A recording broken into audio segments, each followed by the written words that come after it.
Hey Objectors, welcome back to Product Finance, and today's video we're going to go over week 36 of Dividend Challenge. This should be the very last video of this series. After this is no more Dividend Challenge. If you guys watched the last video, I already completed it because I filmed it on the 28th Monday, and New Year's is 31st, which is 3 more days after that. So technically I shouldn't lose all $900, but just to recap on everything that happened over the last 36 weeks and kind of move my stocks around since the Dividend Challenge is over.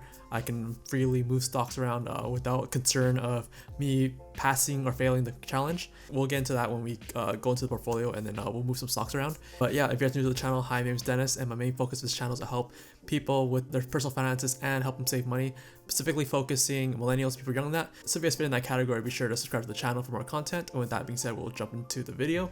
And I'm trying to make this a really quick video, but today is Wednesday, January 6th, and if you guys know what that is, it's a day that Vice President Pence opens up the envelopes and reveals electoral college voting. I usually film this video on Mondays, but I chose specifically today, Wednesday, just to see how the market is, and I want to kind of talk about what's going to happen. You'd hope that, you know, you're just opening envelopes, right, and like reading them out loud and seeing who won, right? But it's never that way in Trump's America. So this is their last chance to kind of take back their country, I guess. If you guys don't know the history of this date, back in the day before the internet, people were sending in 2 envelopes of votes, so they couldn't confirm which one's real and which is not real. So that's why they had this event where the vice president reads the envelopes out loud. Someone from the state confirm or deny that these are the real ballots, and there's only one copy of these ballots. Majority of the time it's like really quick, you go through all 50 states, no more than 1 or 2 hours just going through every state. But if there's something wrong, then someone would reject it. You just need a formal letter of rejection, and then the senator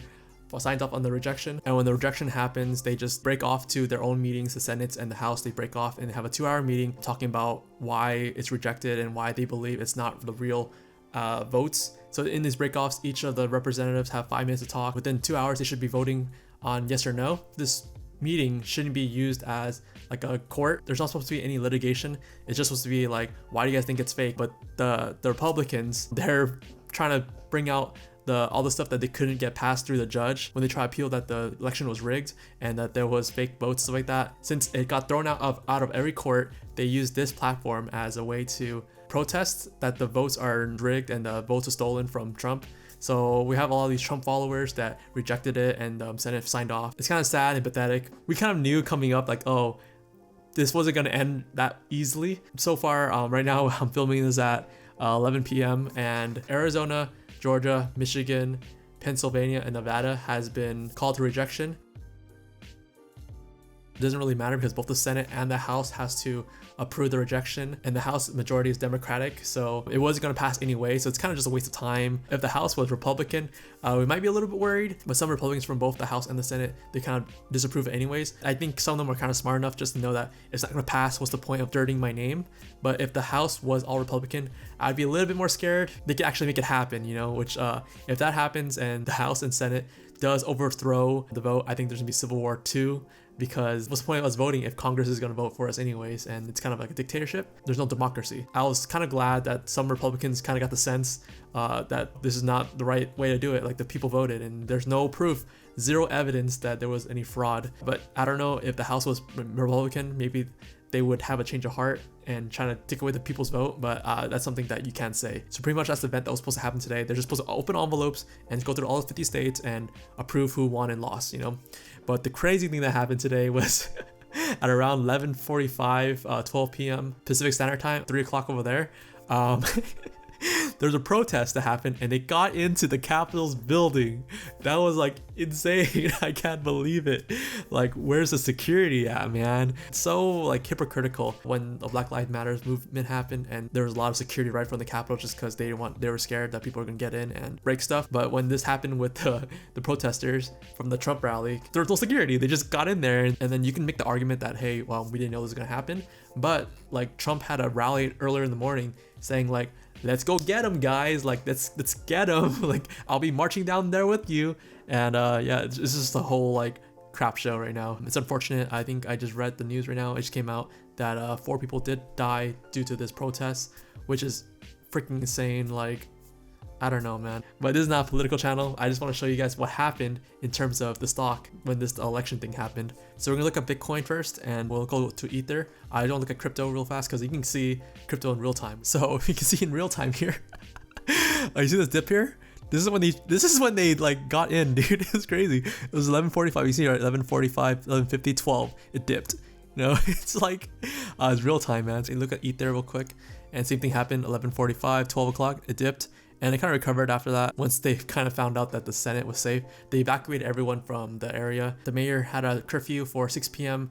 EST, so that would have been 3 p.m. PST.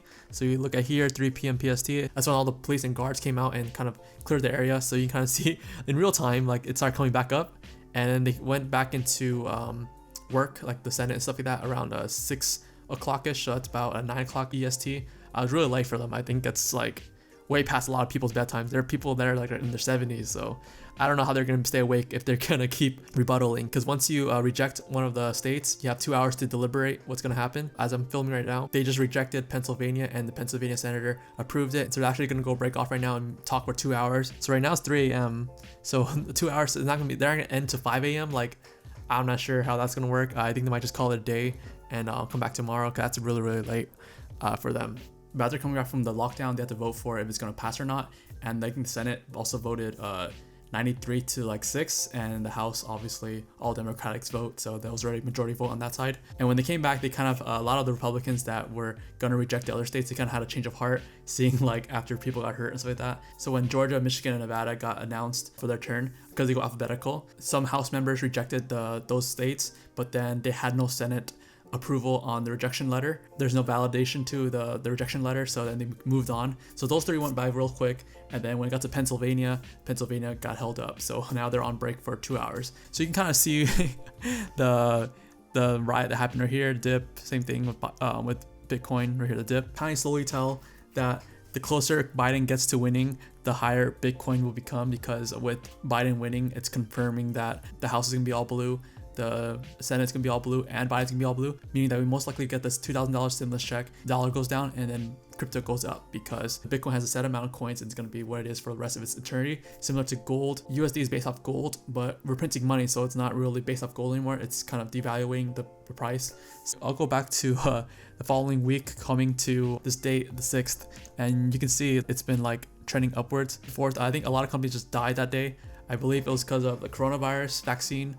They came out news that they weren't distributing it properly. Like, we bought 15 million of them, and then we only distributed like 3 million. I don't know what's going on there, but that's what the dip's for. A lot of stock markets fell that day too. It was super bloody red that day. And you kind of see in trending 28, and then now it's at 38. Almost 10,000. That's kind of crazy. Look at last month here, and you should see it going parabolic, 19, 18, all the way up to 38. And Ether is also actually the one that's trending a little higher. I think Ether is trending around 12 to 13%, while Bitcoin's trading around 9%. We can kind of see here, and it has a better curve. It was trading around 700, 750, and then just jumped to 1200. So if you guys didn't listen to what I said, where I told you guys to sell Ether and just move over to Bitcoin, you guys might have made more money if you guys didn't do that, because I didn't expect this to happen, where it jumped from 750 to like 1,000. That's $300 jump. That's a 50% jump for this one. I can't say anything about that. That's just unheard of. That's pretty much it for crypto and the state of the nation. We'll see what happens tomorrow. Hopefully everything's gonna be okay. This video is probably already long due to like the news and showing you Bitcoin, so I might split it in 2 parts. So this actually might be like one of the few times I ever split this into 2 videos, where I actually talk about the actual stocks in the second video and the news in the first video. I should have done that to begin with, just because those videos were super long. Like, it was like an 8-minute news video and like a 5-minute stock video.